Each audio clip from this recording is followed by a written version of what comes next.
बच्चों इस सेशन में हम लोग उपसारणिक और सैकंड मतलब कि उपसारणिक को कहते हैं माइनर और सैकंड को कोफैक्टर, इसके बारे में हम लोग सीखेंगे। तो उपसारणिक क्या होता है बच्चों? अगर कोई भी डिटर्मिनेंट सारणिक 3x3 ऑर्डर का है तो उसके करस्पॉन्डिंग हमको एक छोटा डिटर्मिनेंट मिलता है और वो किसी भी एलिमेंट को ले, उस रो और उस कॉलम को हटाने के बाद जो डिटर्मिनेंट बचता है उसको हम कहते हैं उपसारणिक यानी कि माइनर, और इसको हम डिनोट करते हैं M11 से। जैसे कि मैंने लिखा M11, तो यहाँ पे AIJ का मतलब है कि 11 कौन सा एलिमेंट है? First row and first column ये। तो M11 का मतलब है कि इसका एलिमेंट 1 का उपसारणिक माइनर डिटर्मिनेंट निकालना। तो 1 के ये रो ये कॉलम हटा दीजिए तो आपको क्या मिलेगा? देखिए 5, 6, 8, 9 एक छोटा डिटर्मिनेंट मिला। और इसको हम सॉल्व कैसे करेंगे? क्रॉस मल्टीप्लाई से 5 9 जा 45, 45 माइनस 8 6 जा 48। ठीक है, तो इसकी वैल्यू क्या हो जाएगी बच्चों? 45 माइनस 48 इज -3। इसी तरह से हम M32 को ये किस एलिमेंट का ये माइनर है? Third row, this is third row and second column. M32 ये 8 है, इसका हम निकालेंगे। M32 का मतलब है 8, तो 8 वाला कॉलम और 8 वाली रो को आप हटा दीजिए। ये और ये हटा दिया, 1 3 4 6, सो 1 3 4 6 ये इसका उपसारणिक मतलब कि माइनर है। और इसकी वैल्यू क्या होगी? 1 into 6 minus 4 into 3, that is 6 minus 12। तो 6 minus 12 क्या हो जाएगा यहाँ पे? -6। हम लोग जैसे हमारी ये 3x3 का डिटर्मिनेंट है, तो हम लोग किसी भी एलिमेंट का माइनर निकाल सकते हैं। सो टोटल यहाँ पे हमारे पास 9 एलिमेंट हैं, 9 एलिमेंट्स हैं, मतलब कि हम लोग 9 माइनर्स निकाल सकते हैं। मैंने M11 निकाला, हम लोग M12 निकाल सकते हैं, M13। अब जैसे मैं यहाँ पे M23 निकालूंगी, तो M23 का मतलब है second row third element third column. Second row third column में कौन सा होगा? ये 6 है, ये A23 है, स्मॉल A23। तो इसका माइनर क्या होगा? इस रो को और इस कॉलम को हटाइए, तो 1 2 7 8। देखिए M23 है, ये रो हट गई, ये कॉलम हट गया, 1 2 7 8। तो क्या हो जाएगा? इसको सॉल्व करेगा, 1 into 8 minus 7 into 2, तो 8 minus 14, ये क्या वैल्यू आ गई? 8 minus 14 is -6। इस तरह से हम लोग इस डिटर्मिनेंट में हम लोग 9 माइनर्स निकाल सकते हैं।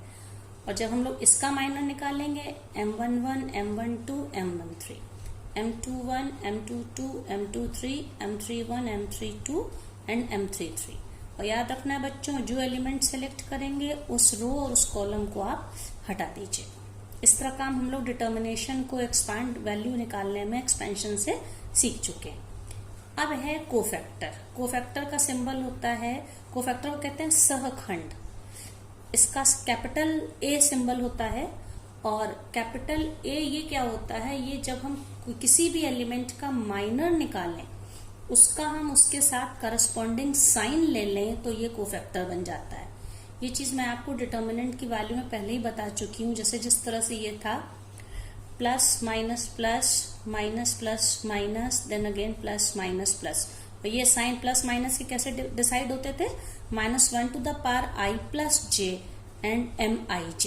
अब जैसे ये A हम लोगों ने M11 निकाला था, इसी के करस्पॉन्डिंग जब हम इसका कोफैक्टर निकालेंगे तो A11 क्या होगा? -1 to the power I plus j, first number is I and second is j, that is 1 + 1। और MIJ में A11 की वैल्यू की, यहाँ पे MIJ मतलब है कि M11, देखिए इन्हीं का मैं निकाल रही हूँ। A11 लिखा है तो इसका मतलब क्या हो गया? M11। तो ये वैल्यू क्या हो गई? -1 to the power 2, that is +1।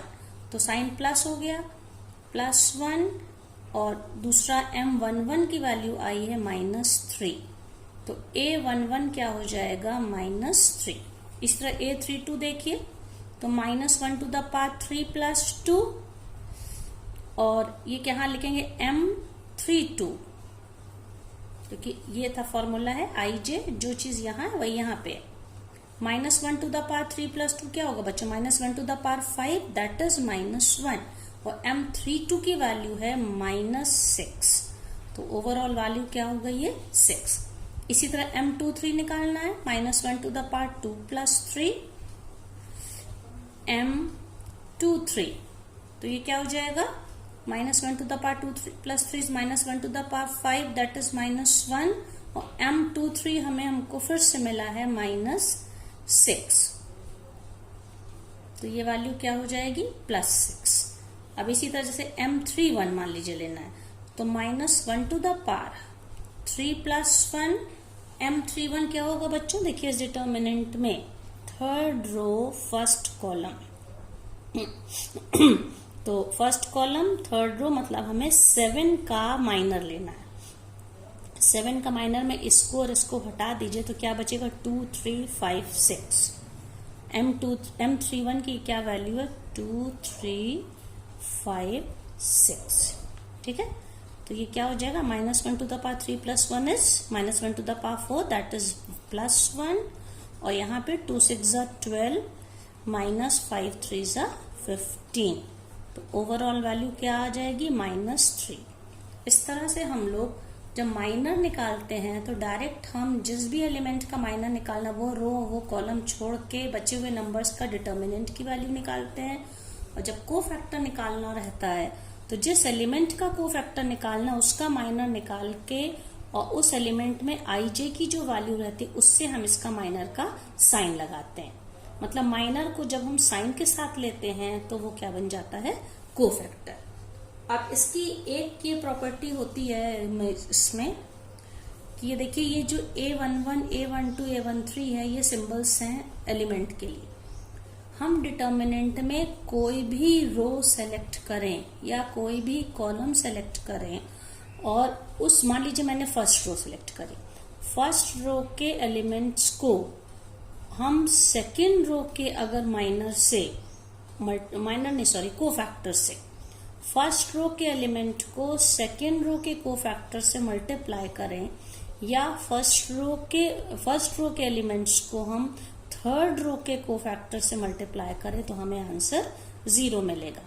इसी तरह से मान लीजिए मैंने सेकेंड कॉलम सेलेक्ट किया, सेकेंड कॉलम सेलेक्ट करें, जैसे मैंने सेलेक्ट किया 2, और मैं फर्स्ट कॉलम के कोफैक्टर से उसको मल्टीप्लाई करूं, 2 लिख के मैं 1 के कोफैक्टर से मल्टीप्लाई करूं, 5 लिख के मैं 4 के कोफैक्टर से मल्टीप्लाई करूं, और 8 लिख के मैं 7 के कोफैक्टर से मल्टीप्लाई करूं, तो हमें ओवरऑल वैल्यू 0 मिलेगी। आमतौर पे जब हम लोग डिटर्मिनेंट निकालते हैं तो जो एलिमेंट सेलेक्ट करते हैं उसी का कोफैक्टर लेते हैं। जैसे मान लीजिए when we expanded along the first column, first row, तो 1 लिया तो 1 का कोफैक्टर, फिर 2 लिया तो 2 का कोफैक्टर, ऐड करते गए, फिर 3 लिया तो 3 का कोफैक्टर। इस तरह में डिटर्मिनेंट की वैल्यू मिलती है। लेकिन जो रो लें किसी दूसरी रो के कोफैक्टर से उसको करस्पॉन्डिंग एलिमेंट्स को मल्टीप्लाई करें तो आंसर हमें क्या मिलता है 0।